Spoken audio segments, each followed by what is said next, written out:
Welcome to Yumi Connections. This is my first joint episode or segment with a friend of mine, a really, really dear friend, a mentor. As I said earlier, I would like to share with you friends and mentors who have poured into my life. This is Edward L. Fairley. He is the creator, the owner, the visionary who initiated No Love Inc. I'm going to let him share a little bit about what that means. But he's important in that love is just a key critical component of success in any area of our lives. So I wanted him to share a little bit about who he is and what No Love Inc. is. Well, I am Edward L. Fairley. Thank you for introducing me and for having me on your your show Yes. or vlog or whatever this grows to be. I'm excited for it either way. I am the beginning of something. We don't know where most it's going to certainly, end up. and hopefully it'll just fall on good soil. I am Edward L. Fairley. I am the founder and CEO of No Love Incorporated, which is a holistic relationship company and education firm that just empowers intellectuals on how to experience love on purpose as opposed to by chance or happenstance.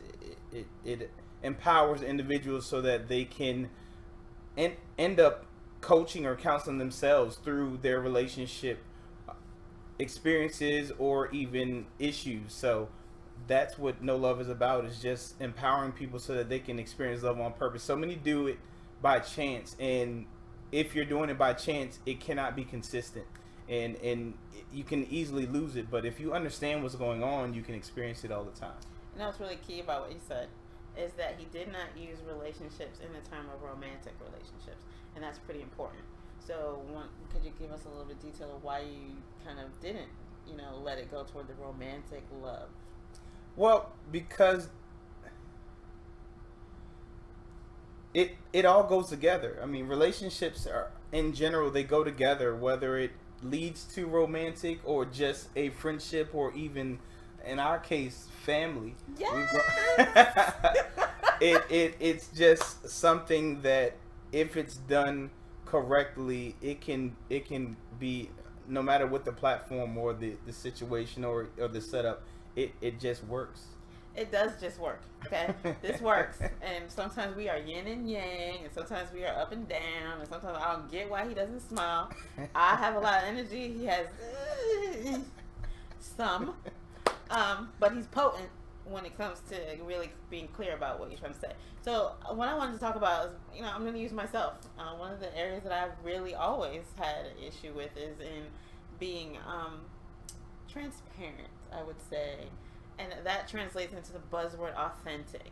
Authentic is a huge thing these days. Everybody likes to, can we just keep it real? And we're in Yumi Connections, we're always talking about interpersonal relationships as relates to career and professional and personal development. Well, keeping it real has two connotations and two sides to that. What does keeping it real mean to you? To me, keeping it real means, can I just be myself unedited all the time and just people accept me for who I am? Well, as an employer, sorry, I'm not paying you to be yourself all day, just unedited, unfiltered, and just being. So, what does that mean to you? Typically, when people have to introduce a title or a phrase or what have you, it's to hide an actual issue that they have with themselves. Just to say I'm keeping it real is more than likely someone saying I don't want to take the time to evolve into a better person, as opposed to being authentic, where you are being true to yourself and unapologetically being true to yourself, but not disrespecting someone in the process. So being authentic, that just means that you love who you are and you are okay with that, but you can still respect other people's views in the process and even treat them with respect in that interaction. And being authentic doesn't mean that you have to prove yourself more valuable than someone else, right? So, for example, in the workplace, when I'm coaching, and I find people who are trying to help me to understand, why can't my boss just accept the fact that this is how I communicate and meet me where I am as I accept them?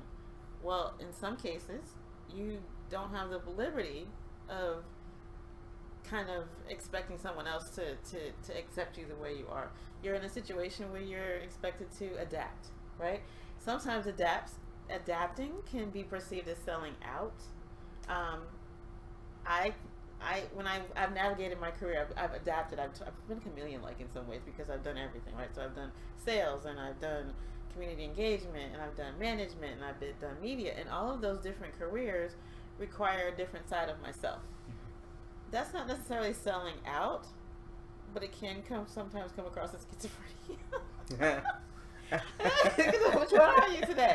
But explain to me what you feel about adapting and keeping it real, or being true to yourself. All right, so here's the contradiction in the whole statement of I'm keeping it real. Excuse me. Yeah, or kick me.